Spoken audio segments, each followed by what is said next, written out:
My name's Willoughby Mariano. I'm a reporter with the Atlanta Journal-Constitution, and I work on the investigative team, and I've been in the business for about a bajillion years, and I'm always happy to answer your questions. And now, next for an introduction, we have Austin.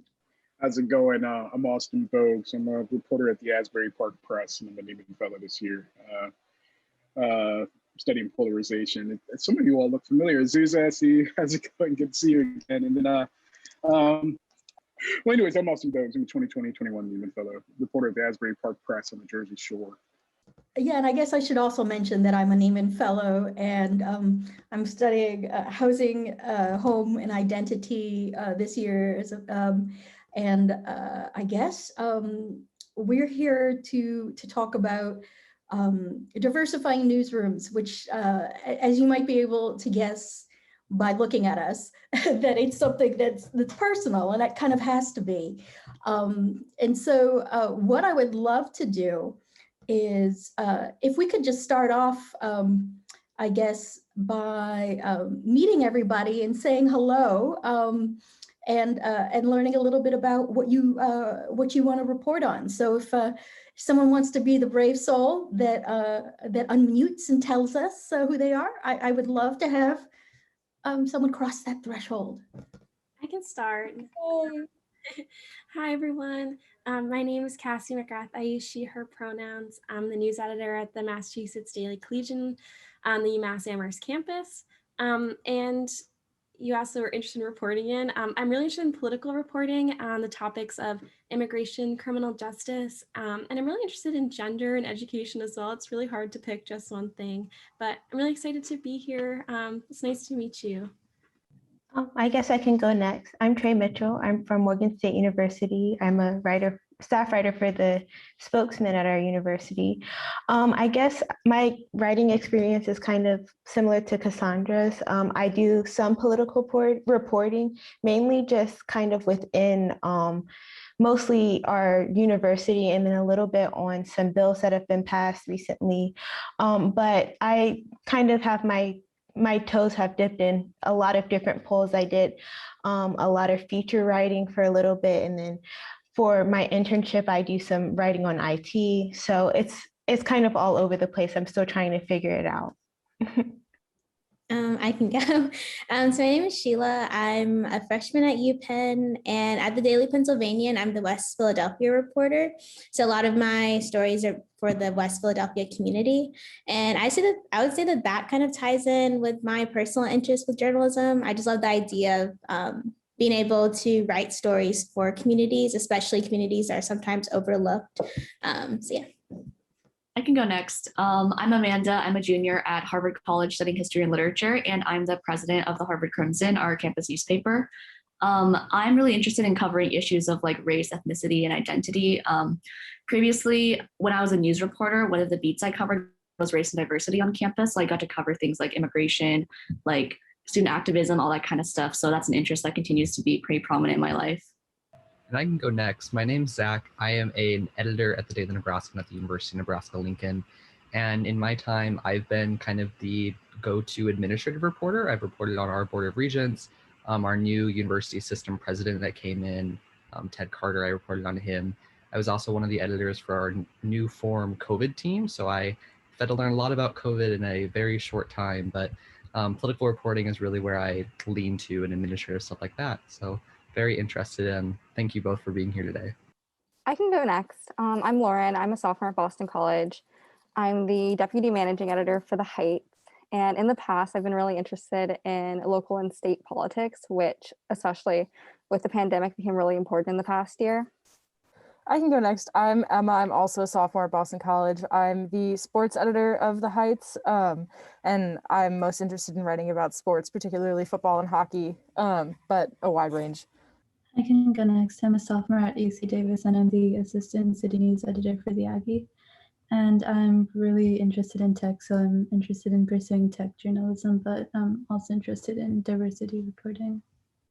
Hi everyone, I'm Azusa. I'm a junior at Cambridge English and Latin School, which is a high school. I'm the editor-in-chief of our school newspaper. And so It's a little bit of a more limited scope, but I'm interested in connecting our community with our local city and even some more specific things within our school, like teachers and courses. Ooh, who have we missed? Who's next? Oh, My name is Delilah Nakardane. I go to Florida Memorial University and I'm a student writer for the magazine called The Roar at Florida Memorial. I'm interested in doing sportscasting, so reporting on sports and things like that. I'm very well versed in a lot of sports because I've played and been successful in a lot. So yeah, that's what I want to do. Sorry, I think I was a little late, but I can introduce myself. My name is Malaya. I write for the Harvard Crimson. I'm an editor for the magazine portion of the Crimson. I don't have a particular focus in my journalism at the moment, but I really like long form and kind of more magazine style reporting in general, but not quite sure where I want to take that just yet. got it. Was that everybody? Did we forget anybody? I'm getting old, so you'll have to remember. I think that was everybody. There we go. Cheers. Carrie with the win. She's more, her faculties are a little bit better than mine. Well, I'm really glad y'all have come here. And again, as you know, as I mentioned, Austin and I, we have this diversity is like, is personal for us. Not only, finding a home, that accepts us for who we are and our experience and our unique perspectives, but also, values us for them. And so I thought, what might be a nice way to start so you can get to know us? Well, two things. First of all, I want y'all to know that, if you want to interrupt us with questions, please do. This is a conversation between us. This is not, we're not going to lecture you. I have a tendency to lecture though, so please, yell at me if I'm boring you. But also, what I want you to do is feel free to ask, whatever kind of questions you have about who we are, what diversity in newsrooms and diversifying newsrooms means to us. And anything you want about our career paths or whatever, because it can be a unique experience being a person of color, operating in a newsroom, and it can be, and it's also very important for us to learn, how to make allies of people who are not like us, and do not have our life experiences, and also understand and value that. So I guess if we could start with Austin, because I'm horrible. I was wondering if, Austin, you could talk a little bit about your journey into newsrooms and how, issues of diversity and, have sort of played a role in you getting to where you are now. Sure. So I went to a historically Black college and university. I went to Hampton University. Hey, Esther, you just joined us. How's it going? Hi, sorry I'm late. No, you're fine. Can you just introduce yourself real quick so the crew knows who you are? Hi, I'm Esther. I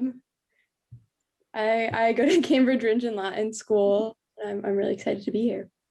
Oh, and I think Taj Ray is also. Yeah, did we get Taj? Hello, you guys can hear me? Yeah, please introduce yourself if you'd like. And I don't know if I have your name pronounced right. So Taj Ray, no, you guys pronounced it right. Okay. How you doing? My name is Taj Ray Brown. I'm a junior here at Florida Memorial University, the only HBCU down here in South Florida. Nice to meet you guys. Happy to be here. Cool. So like I said, I'm an HBCU grad myself. I went to Hampton University. And, it's a small universe, I would say, kind of for minority reporters in this industry. So much to say that Trey, we have the same professor, Wayne Dawkins. He just told me that you're one of his best students. So Wayne Dawkins was a mentor to me from the time I was in high school, actually, believe it or not. So small world, as always,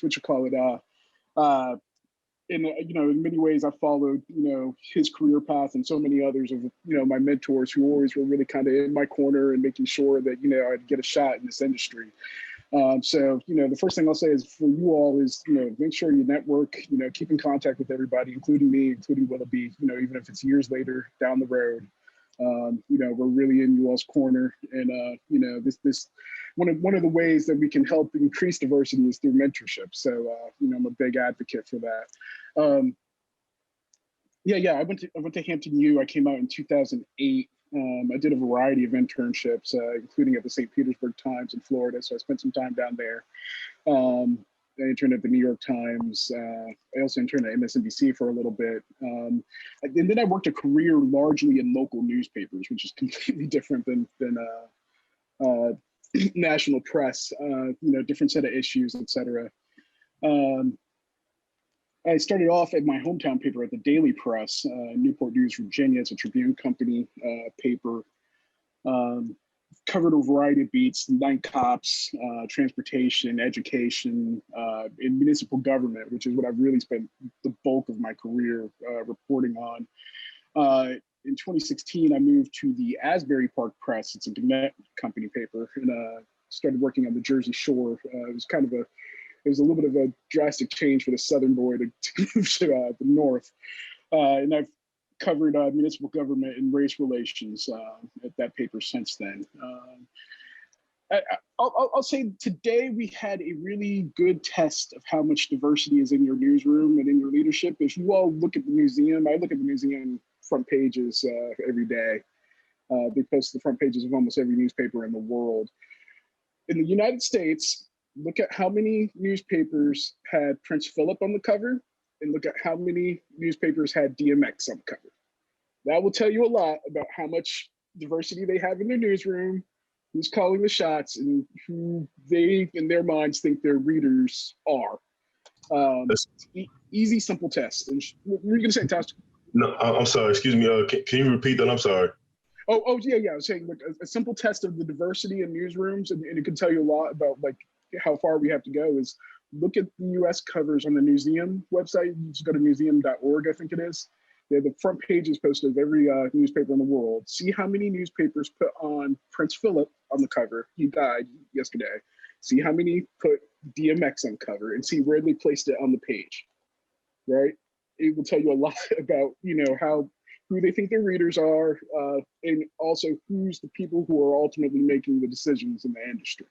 Small, subtle things like that. There weren't a lot of like conscious decisions, I think, a lot of the times we made, but it just kind of shows you kind of the gut reaction of what they value and what they put on newspapers.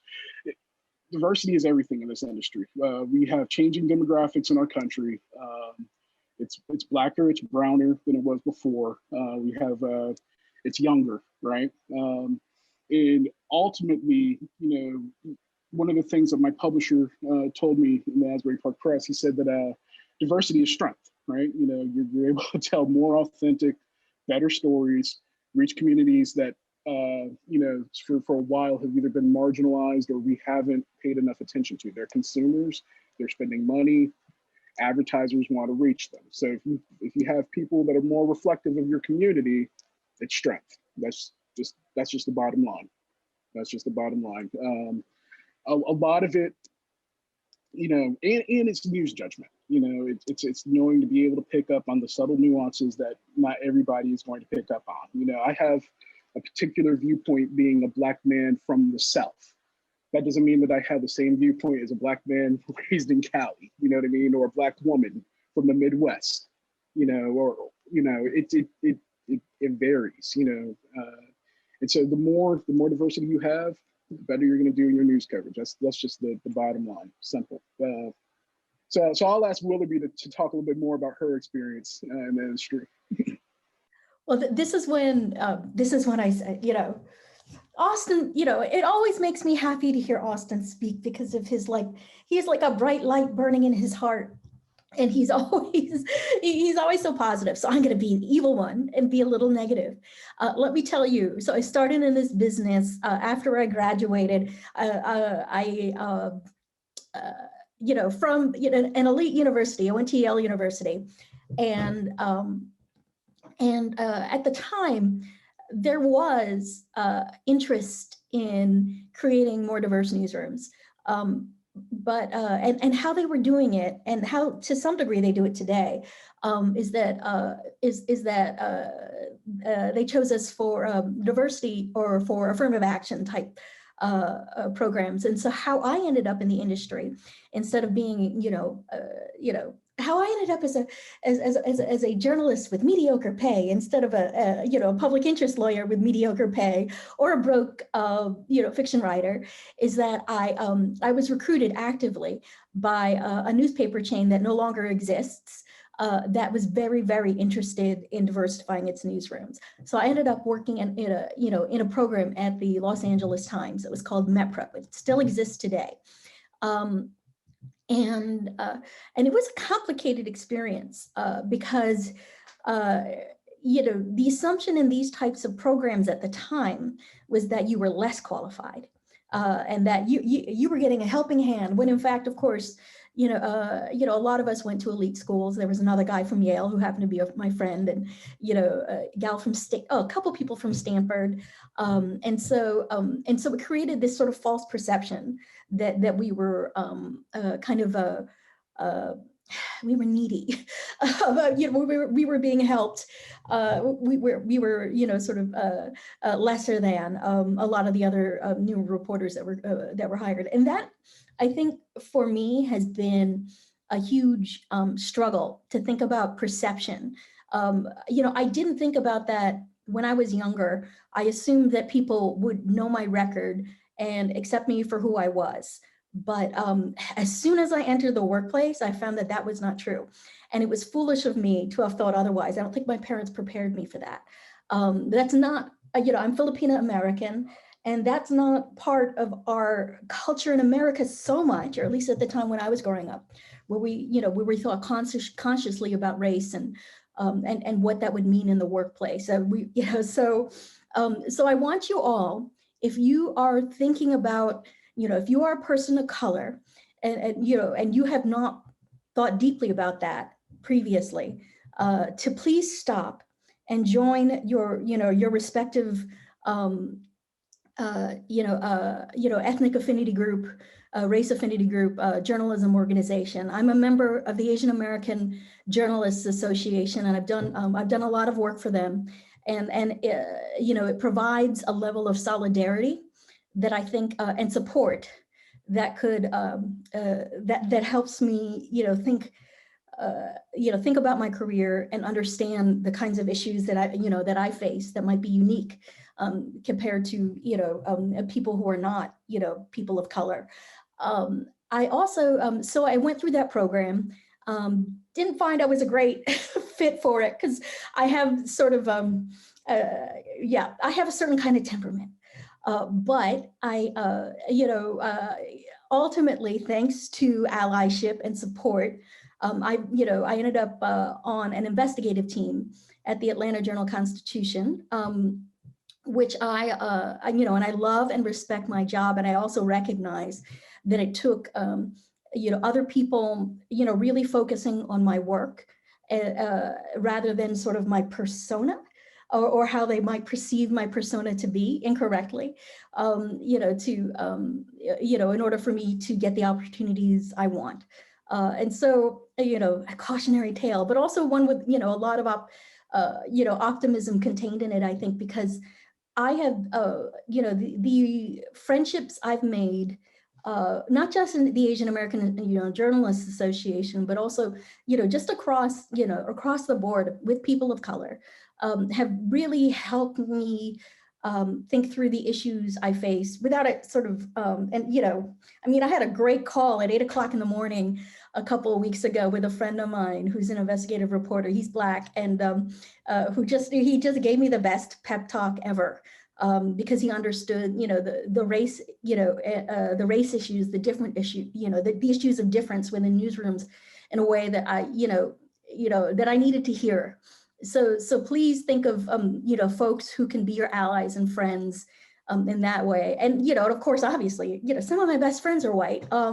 My husband is a reporter at Reuters, and he helps me out a lot. And I have, girlfriends also who are white, who are just great thinkers about race and difference, who can help me think through these issues. So please find people who can help you think through issues. Now, I too, like Austin, believe that diversity is the key to having great newsrooms. And let me tell you why. It's not just having people with different complexions on a newsroom, who our corporate overlords can sort of show off as being as exemplifying the community, but it's about ideas. It's about lived experience and ideas. People who have different lived experiences, whether they be, coming from a different class or, or different race or ethnicity, see stories differently, and can learn, and sort of rejuvenate coverage in a way, think about frameworks for, for coverage in a way that we have not, we might not have thought about before as a newsroom, because newsrooms, work happens quick. We resort to to formulas because we need to do things quickly. Think about the inverted pyramid, nothing wrong with that, but that's just sort of, exemplifies the kind of habits we get ourselves into. And we need to be, working against that sometimes, especially as local newsrooms shift and change, and we have to adapt to our new readership. So we are valuable, and we need to go into newsrooms knowing that and bringing that to the table. Austin, anything to add? We can do this real informal if y'all want. Like we can, I'll take questions. Really. I'll just piggyback on everything Willoughby said, but there's strength in numbers. Your network is your net worth. Joining local journalism organizations, it's always good to have a village. So with that said, go ahead, Tosh. Speaking of journalists or organizations, are you familiar with NABJ, or if anybody familiar with NABJ? Of course, yeah. Yeah. Okay. Cool. Yeah. Now, oh, sorry, I just got a little distracted. Yes, I'm thinking of becoming the president of our chapter down here.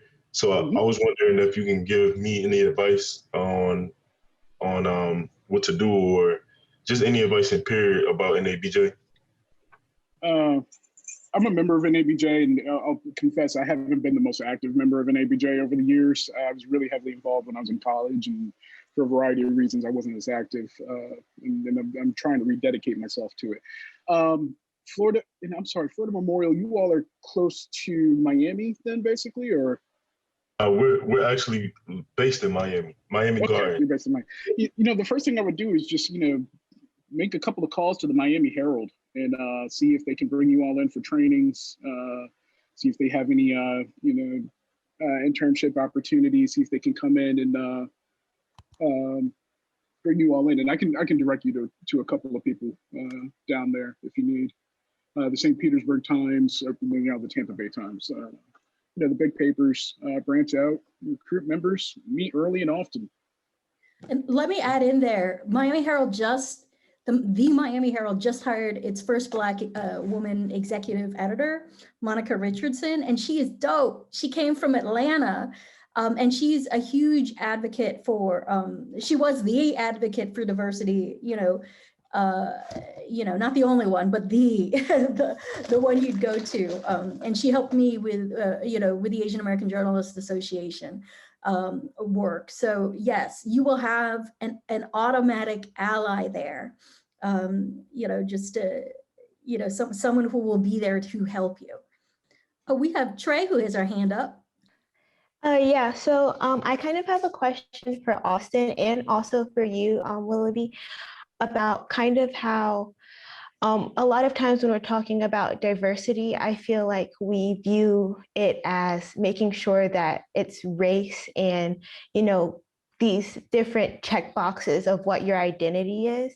And really specifically, my question is about going to an HBCU, but even in professional realms, how do you kind of appreciate the diversity within different demographics and not, just marginalize people as like, okay, well, I'm Black, okay, but I'm Black, but I'm also Caribbean, or I'm Black, but I'm also from Britain, or even I'm Asian American, but I'm Filipino. That's a completely different background than someone from like Korea or Japan or China. So I just wanted to kind of ask you guys about how do you not take for granted like the diversity within racial groups?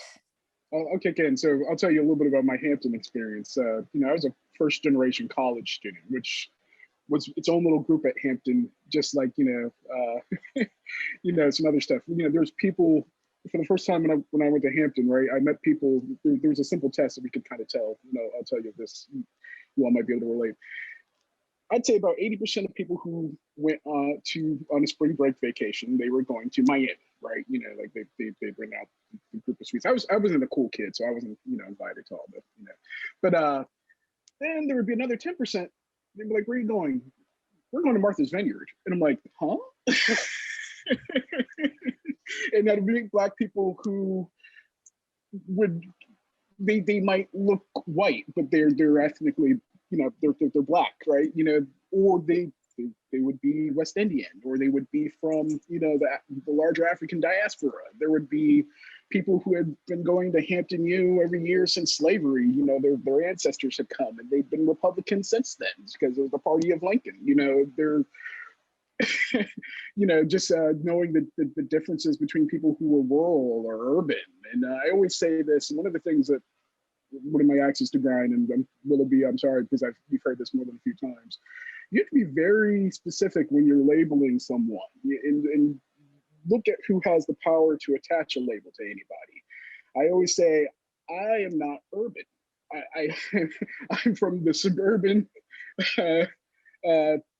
Hampton Roads, I'm from the Chesapeake Bay, all those types of things. I'm a Virginian, but because I'm Black, please do not use urban as a euphemism for me, right? There's nothing urban about me.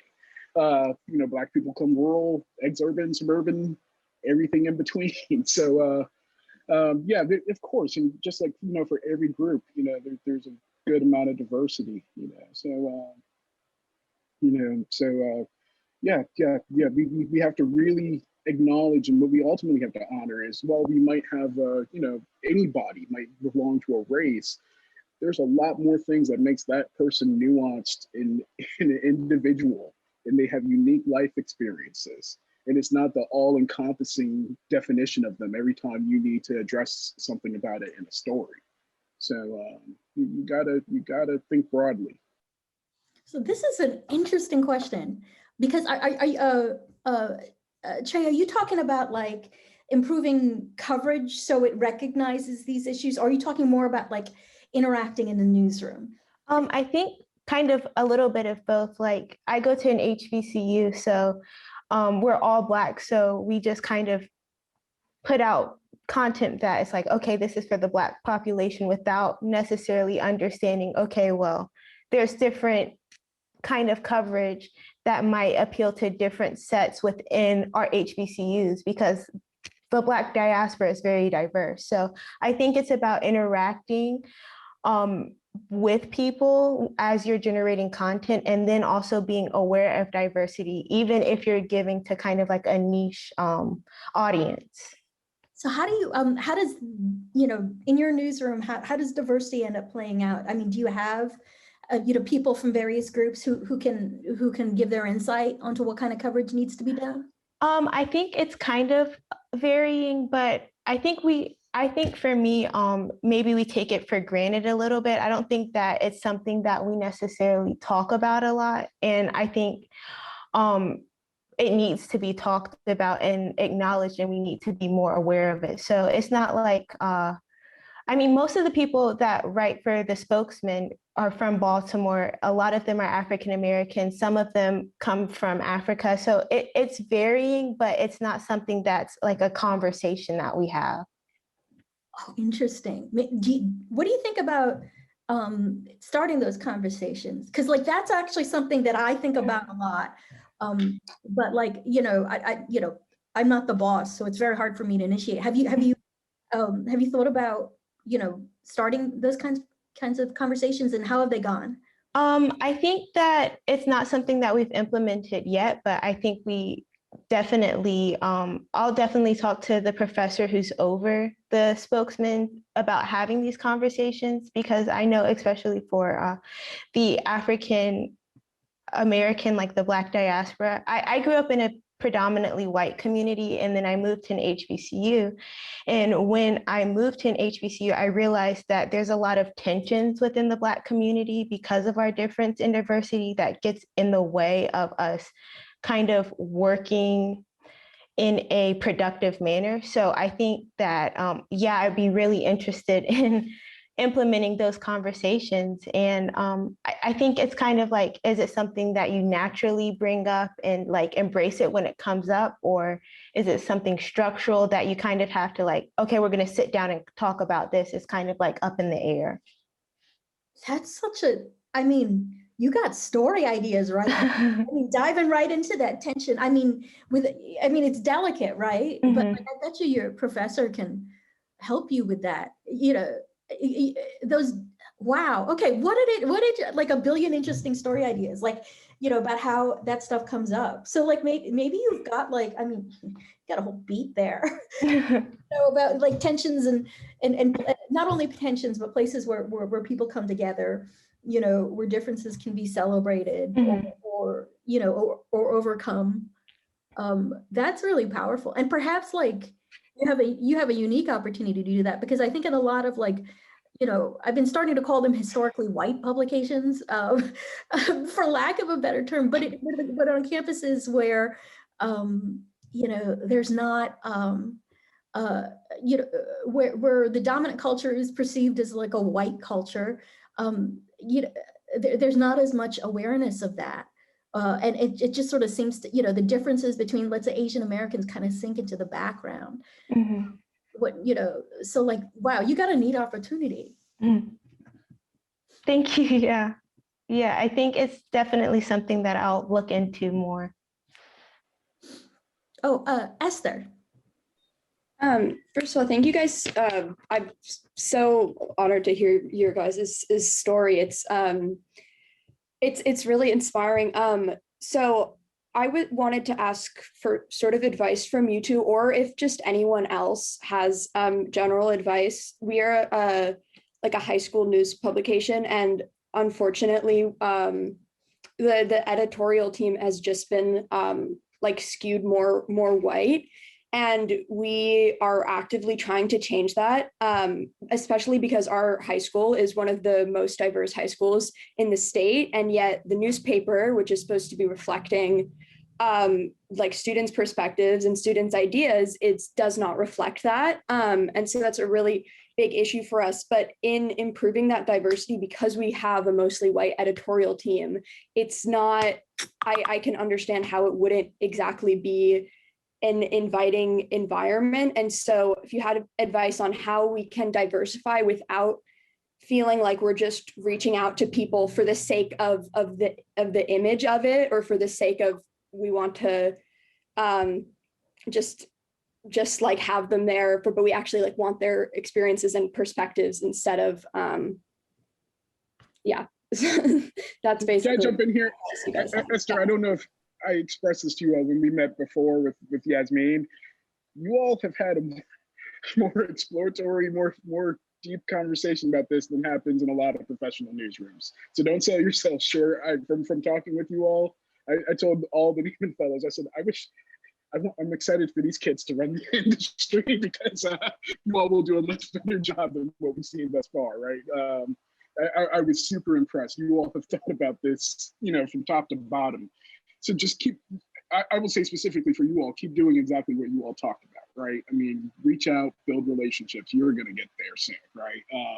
It's all about relationship building, and realizing that, you know, different people have different skills and a different value set. So, you know, just if first you don't succeed, try again. But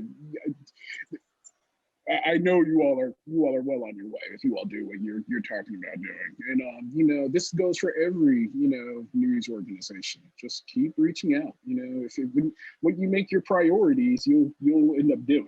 And a lot of times, you know, diversity ends up being something that they say, oh yeah, we really want to try for that, and then like, you know, then like they build some brilliant 3-page memo and nobody, you know, takes any action on it. But you all are well on your way. So.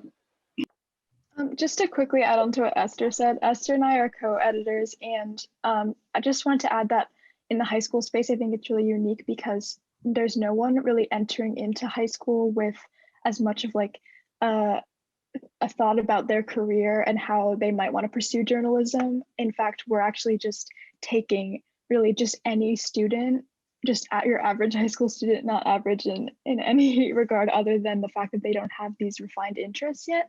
So I just think that that's a real opportunity for us to take advantage of, which we haven't been able to in the past, but just the fact that we're not picking from a pool of like humanities concentrators or people interested in writing specifically, but that really any student could foster that interest in our environment. So I have a question. Have you figured out? Oh, I'm sorry, Taj. I totally interrupted you. Why don't you go? Oh no, I just wanted to say, I'm sorry. I think her name is Esther. Yes, I just wanted to say from your question, I just think you just have to be relatable and just adapt. Yeah, so just be relatable. Just try to be relatable and adapt. I think that will work as well. Do you think there are like, have you figured out why it's a mostly white editorial staff? So it has been something that has like been a concern over the past few years, but a couple years ago, there was an incident with a past editor-in-chief who sort of like misreported on something that happened in our Black student union, and they misreported it, and they did not consult students in the BSU about it, and then the BSU sort of like cut off communications with our newspaper, which was completely understandable. And then they said, like, you know, we just like won't talk to you anymore. And that's, so there's a little bit of disconnect between that, because and having a sort of historically just white editorial board, because like the diversity isn't reflected on that, then I think students coming in maybe don't like, can't see themselves on the editorial team. And I think once if there starts being more diversity on the editorial team, then there'll be more diversity in contributing writers as well, and we'll be able to continue it more. But that's, you have an opportunity here. Okay, have you been able to like repair relationships with the Black Student Union? So for the like editors-in-chief before us who had that incident, they like would not talk to her. And so, but then this year when Azusa and I, or next year when Azusa and I are going in, we want to reach out to them in I don't know if anyone has like advice on how to reach out and repair that relationship in a productive way. And it is not just a way of like, we don't want you guys to isolate us because that's a bad look on us, but actually that we want their perspectives. And we would also like if they wanted to write for us, we really would like that too. Oh, you got a great opportunity. Because part of the repairing the relationship then would be acknowledging the problems, talking about the problem that Azusa mentioned, that, you know, it was, you know, there's sort of a nepotism thing going on, and having a meeting with them and saying, hey, we want to recruit from you. We want to have as many Black student union members as we can get on the board, writing for us, et cetera. How can we make it happen? I bet you they want that opportunity. You know, that's like the best way to do it. You've got such a great opportunity. And I would be like, are there other sort of ethnic affinity groups on campus that There definitely are, and building those relationships is a really big priority for us. It was also recommended to us by a younger student that we include a diversity reporter. And I'm kind of curious as to what people might think about this, because as I said, like in the high school realm, we don't want to limit any of our writers or like we don't want to bring someone in and then say you can only edit this content if they themselves aren't volunteering, which is potentially unlikely just because, again, there's no one saying I want to be a diversity reporter just yet necessarily. But that might be a step that we are looking into taking. One of the things you can do there is make diversity everybody's beat. So, which is one of the things, race, media, all that type of stuff. It should be covered across beats. It's there are great stories to write and about race or about diversity or anything like that that would be about sports or features or entertainment. So maybe you could consider like saying like, hey, like each reporter, maybe you want to consider a story a month on diversity issues. That's a really good way to kick off things like that.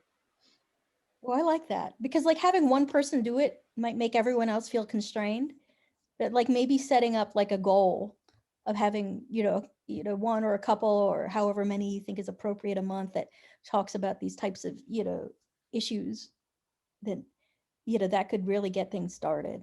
It's also hard to write about race, so it'd be nice to develop those skills. I mean, that's worth gold.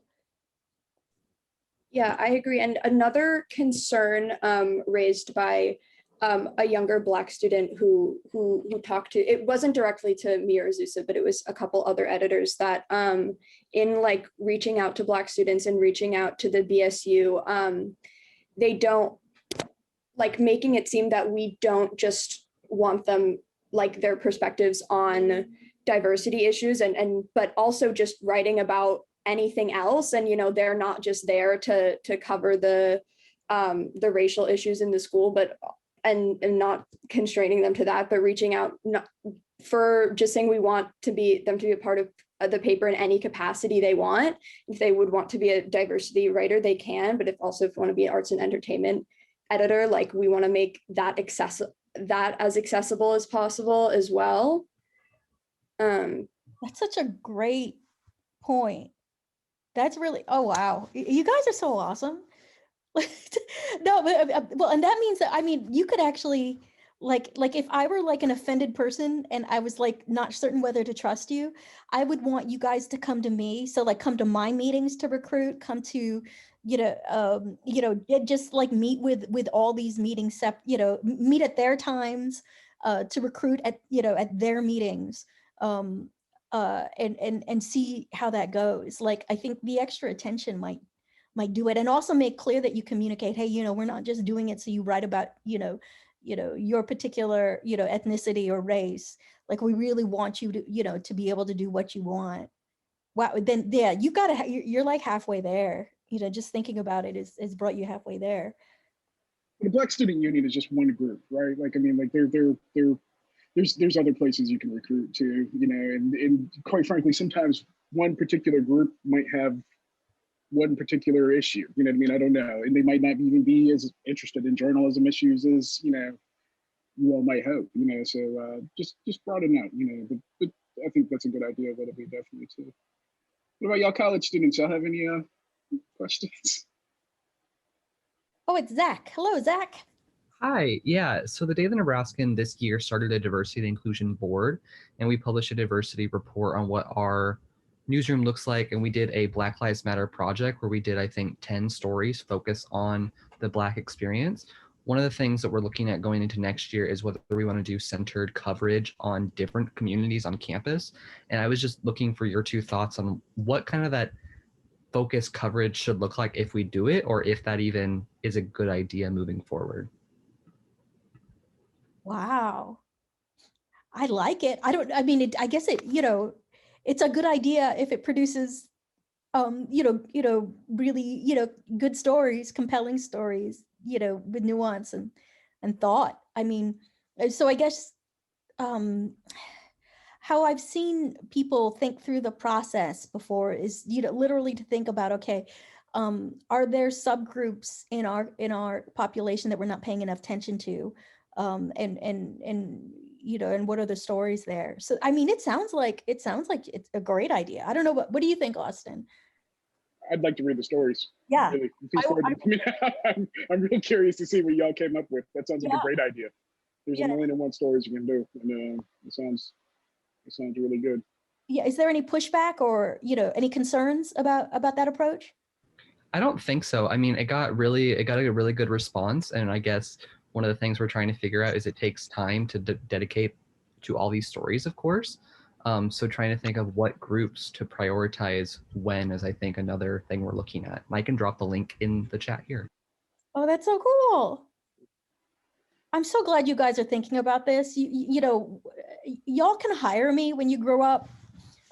and I would really, I'd love to work with you. You guys are so thoughtful about this. Hi, thank you so much for speaking with us today. This is so great.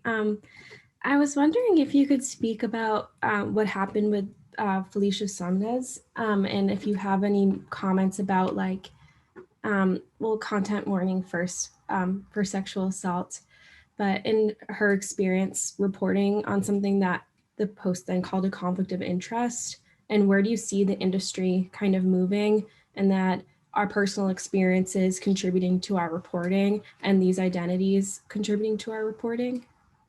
Whew. Austin, do you want to go first? You want me to go first? Okay, you don't want to go. So that's okay. This is a tough topic. I don't, because I wasn't personally involved and I'm not at the Post, it's hard for me to talk about specifics here and what I think about those specifics. But I can say in general that, as a member of the Asian American Journalists Association, we had, we've dealt with issues where people who are Asian American were told that they couldn't cover Asian American issues because they were too close. That specifically happened during the massacre at the Asian spas in Atlanta. And so that is the closest I've had personal experience with, to this situation where, a woman who was a reporter at the Post was told she couldn't write about sexual assault, I guess at least in part because she was a sexual assault survivor, though there might have been other issues. I'm not completely sure about that. But the, I think, it should be in every, I would hope it would be universal at some point, that people would recognize that, who you are doesn't diminish your ability to cover something. I mean, it's not like you're friends, I'm not friends with every Asian person, and therefore have a conflict of interest with every Asian person in, in Atlanta. And I'm assuming, Austin, you don't know every Black person.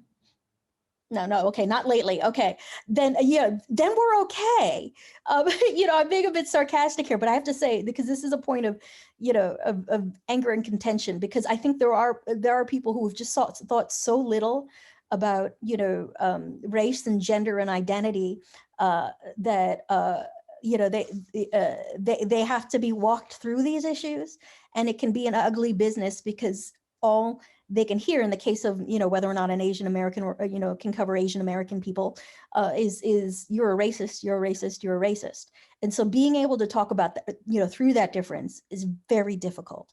And they're not always great solutions to it. But I think you guys as newsroom leaders, and my future bosses, can answer, can go into the newsroom understanding this, and hopefully building strong enough relationships with your colleagues across race and ethnicity, where you will be able to have these conversations.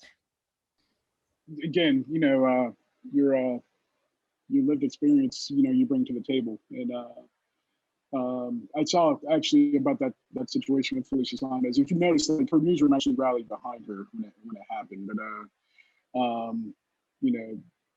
I saw some tweets that said basically, there's a lot of people who have had that experience who might not have been vocalized if they've had that experience, and they're reporting, they're all around you every day. You know what I mean? So, it's important that we don't box people off because they have, experience and whatever. Have you guys run into that in your newsroom where you've you've had those kinds of conversations, who's allowed to cover what based upon identity or gender or life experience? That's encouraging. Yeah. Oh my goodness. I want to give you all hugs. Please hire me. Please hire me when you guys grow up. Amanda, it looks like you're leaning in with the question, but you don't know if you're going to come with. I didn't have a question in mind, but just based on like the earlier topic that was being discussed about identity being a conflict of interest, I think something that we try to emphasize to reporters, because we do have a set of race and diversity reporters who cover that beat on campus. And they've asked us questions about like, oh, if I'm like Asian American, does that mean I can't cover the Asian American Association, or I can't cover the Asian American community, and all that kind of stuff. And I think that's something we try to emphasize to them, is that identity is never a conflict of interest. And if anything, like your own experiences can contribute to your reporting and make it better. Because if you're reporting a community, you can bring a lot of nuances that another reporter wouldn't be able to bring. And then also, I think like treating identity as a conflict of interest tends to assume that communities are monolithic and that everyone has the same experience. So that because you're Asian, like every Asian person has the same experience, you therefore can't report objectively on it. So that's just sort of like what I was thinking as we were having that conversation. Also, don't be pigeonholed. If you're, sometimes I've seen the reverse happen where they say like, oh, you're a Black reporter, so you must want to, report on, Black community issues. I'm studying political polarization here, which of course kind of dovetails into that. But, there's business writing, maybe you want to report on Russian foreign affairs, go for that. Your expertise might be in something different from your identity group. Yeah, pigeonholing is a problem. I once specifically, and it wasn't, I once said that I didn't like children because I didn't want to cover the education beat, because I noticed they were just putting all the women on education, and I didn't want to just be girl reporter. I'm not opposed to children. They're nice. I don't hate them. But I certainly didn't want to, and at the time I didn't want to cover them in the context, that they were providing, making available to me. So no, but that is something you do have to fight against if you want to do something that, doesn't seem to, where you're not the education person from Central Casting or the politics reporter from Central Casting. You have to really think about how you're perceived and whether or not somebody's bias, implicit bias is sort of, constricting your opportunities. I guess I have another question. This is, I guess, in not just diversification of people on the newspaper, but also in like diverse topics. Sometimes our paper has the issue of like a bunch of like opinion articles are very like synonymous with what you might see on New York Times, and it might like quote New York Times, and it's a story that is like reflecting a very sort of similar national perspective, and it's really not, it's not like that unique of an article. But because we want to encourage like everyone to write, and we don't like have requirements on how much experience you can have, and that's so important. That's like the integral part of the papers, is that anyone can write. And so if they might feel more comfortable writing about something like that's reflected in the New York Times, how do we encourage like a diversification of article topics without like trying to restrict people on what they can write, and discouraging them? Ooh, not an issue that came up at my high school newspaper, which had a front cover on getting dumped. But that is a really interesting question. So like people want to be too Timesian, too New York Timesian, I guess, or is there Yeah, I guess we have a lot of pitches on like, like stuff about Biden or Trump, or a lot of things about like the Electoral College or Biden's infrastructure plan, but it's sort of reflecting opinions that, like there might be like just the same article in the New York Times, and they might write the opinion just based on the same article in New York Times or the Atlantic. So yeah, and we really want to increase local reporting. It's going to do what national news can't. So no, go ahead, jump in. Yeah, it's just a difficulty with people being at home as well, I think, just it being more difficult to connect with the local community. Yeah, think local though. People, the way people view things in your community, that's something you can report on that the New York Times can't. It's a national paper. So Yeah, I would actually say, hey, we don't want those kinds of pitches. We're going to have a limit to the number of those types of stories we run. I would actually, I would make that part of your communication. You guys are the bosses, so you could tell them what to do. we're gonna break in a second here, but like I said, I'll drop my email address in the chat, and like I said, be in contact. You can follow me on Twitter too, Austin Bogues. No, but it really was a pleasure, and I know Austin, and I both really, if you want to reach out to us, we are genuine about that. We don't, we're not just saying it.